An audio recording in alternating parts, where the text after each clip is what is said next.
Hello friends, welcome to Creative Medicine. In this lecture, we will learn about. Hello friends, let us now learn some important points about pneumothorax. So, if you see pneumothorax is between the parietal pleura and the visceral pleura. If air enters the space between the parietal and visceral pleura, we call it as pneumothorax. Okay, the normal intrapleural pressure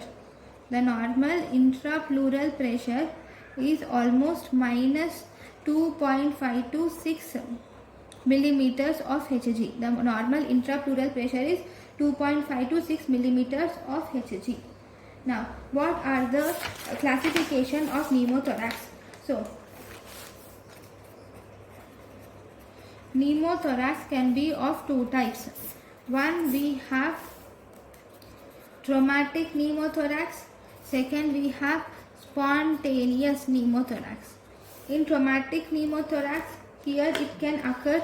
It is actually a non-spontaneous type of pneumothorax which occurs due to blunt trauma. It occurs due to penetrating trauma or iatrogenic injury. It occurs due to blunt trauma, penetrating trauma and iatrogenic injury. Okay, then if you see spontaneous pneumothorax, it is of two types. One, it is primary spontaneous pneumothorax and secondary spontaneous pneumothorax. Primary spontaneous pneumothorax, here there is no evidence of lung disease at all, or there is no precipitating event. In primary spontaneous pneumothorax, there is no evidence of lung disease or precipitating factor. So the characteristic features of these patients are tall, thin male smokers. It is seen in tall, thin male smokers with subpleural blebs on the lungs. Okay, so that is the main characteristic feature of patients with primary spontaneous pneumothorax. Then in secondary spontaneous pneumothorax, it occurs whenever there is underlying lung disease. When there is underlying lung disease, then this secondary pneumothorax will occur. So this occurs as a complication of underlying lung disease.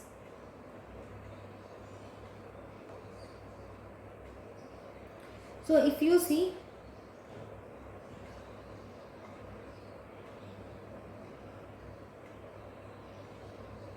so let us now learn some etiology of secondary pneumothorax, secondary spontaneous pneumothorax.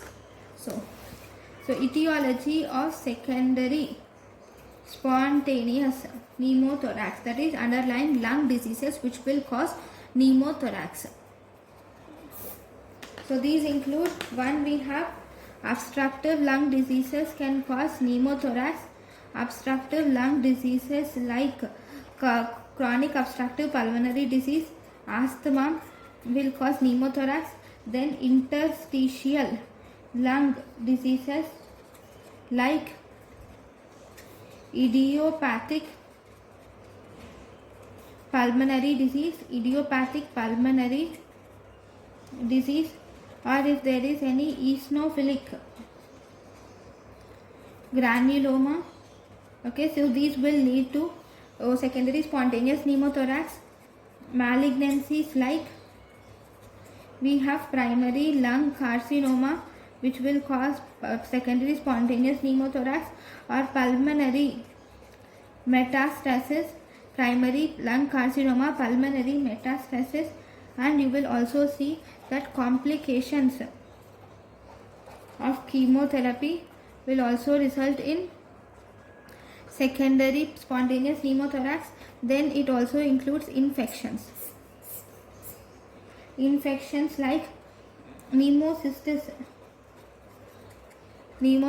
pneumonia infection. Then we have tuberculosis. Then we have acute bacterial infection.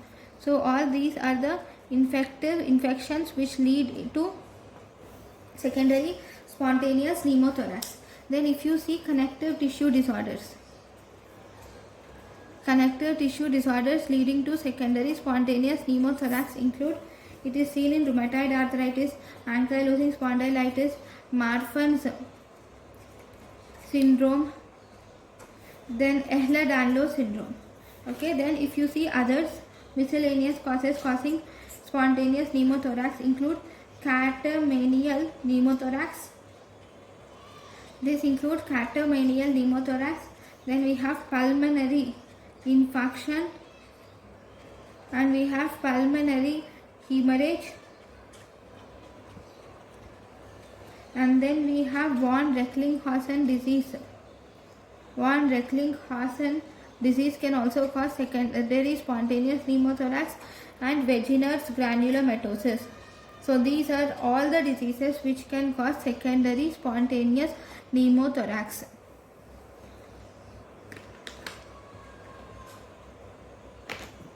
Injuries. What about injuries? Injuries will also result in secondary spontaneous pneumothorax.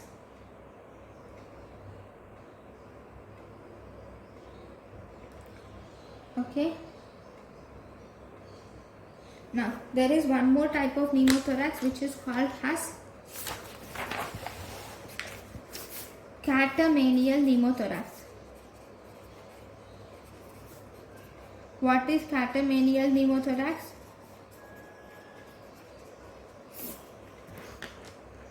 Catamenial pneumothorax, here it is mainly seen in females with pulmonary endometriosis. If the female has pulmonary endometriosis and if such female will menstruate, then this will result in pneumothorax which is called as catamenial pneumothorax.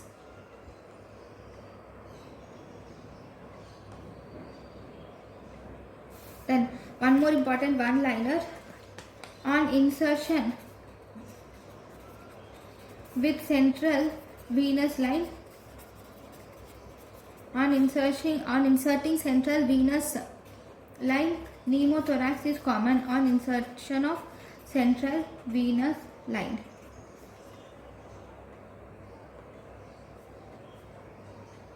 So if you see the clinical features of pneumothorax include, in pneumothorax you will see clinical features like, you will see presence of tachypnea, there will be tachycardia, patient prefer to lie on affected side, Then on examination you will see that the chest wall movement decreases on examination, and focal fremitus decreases. The mediastinum shifts to opposite side. Then if you percuss it on percussion, you will see or you will hear hyper resonant sounds are heard on percussion.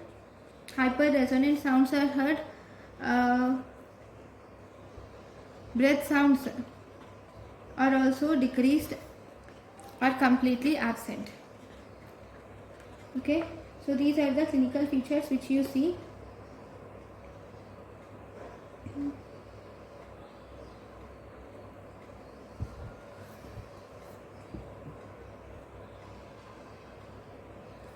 Then we have one sign which is seen, Hammond's sign. Hammond's sign can be seen in left-sided pneumothorax.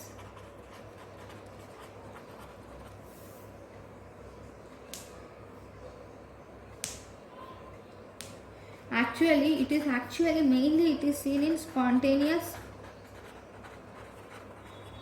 mediastinal emphysema. Here in spontaneous mediastinal emphysema, the air will enter into the mediastinum. That is, into the mediastinum there will be air entering. So as a result, it will produce crunching sound. is produced which is synchronous to heartbeat.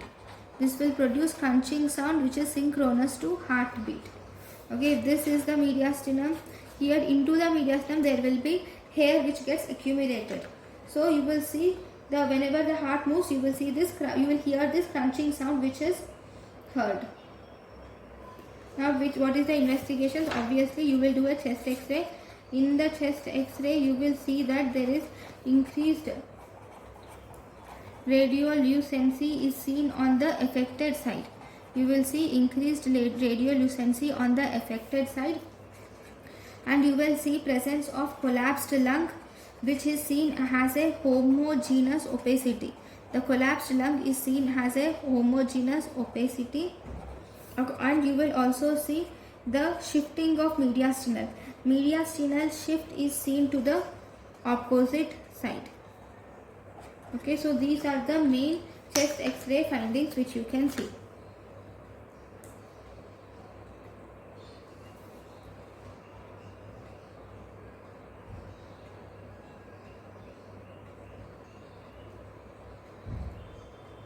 So in chest x-ray there is a sign which is called as deep sulcus sign.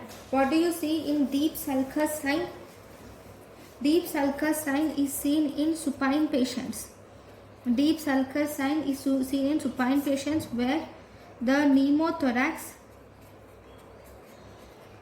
on conventional chest x-ray, the pneumothorax which is seen on conventional chest x-ray, this will appear as radiolucent costophrenic sulcus. This will appear as radiolucent costophrenic sulcus. So if you see, the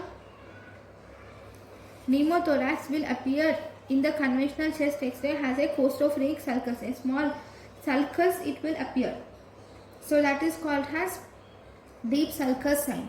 Now how are you going to treat it? Treatment is, it depends upon the small pneumothorax or large pneumothorax. If small pneumothorax, it will undergo natural resolution. If large primary pneumothorax with dyspnea, then we should put a large bore needle. Then we should put a large bore needle. Puncture should be done,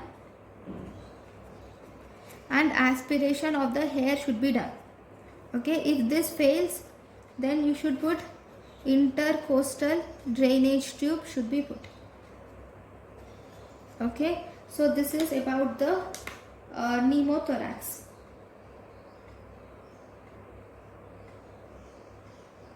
Then if this intercostal tube drainage is also failed, then you should do pleurodesis should be done. Then pleurodesis should be done. Okay, if you see some one-liners which were asked. So if there is recurrent pneumothorax or failed ICD, if there is recurrent pneumothorax or failed ICD, then this is seen in thoracoscopy. If there is recurrent pneumothorax and failed ICD, then you will have to treat it by thoracoscopy and pleurodesis. Okay, when there is more problematic recurrent pneumothorax or failed ICD, then you should do thoracoscopy should be done definitely. Along with the thoracoscopy, you should do limited pleurectomy, and along with that you should do pleurodesis should be done, and you should ligate the bulla. Ligation of bulla should be done. Then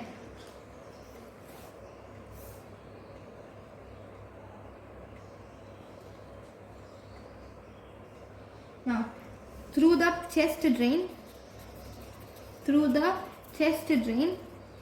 we can introduce some of the fluid. We have to, through the chest drain, which chemicals can be introduced? What are the chemicals which can be introduced through the chest drain? The chemicals which are introduced through the chest drains include the chemicals like bleomycin or tetracyclines or minocycline, bleomycin, tetracycline, minocycline, povidone iodine, and slurry of talc. So these are mainly introduced in through the drain. Then if you see the management of the patient with, so these are the important recurrent cases. Okay, thank you for watching. Thank you and thank you for watching.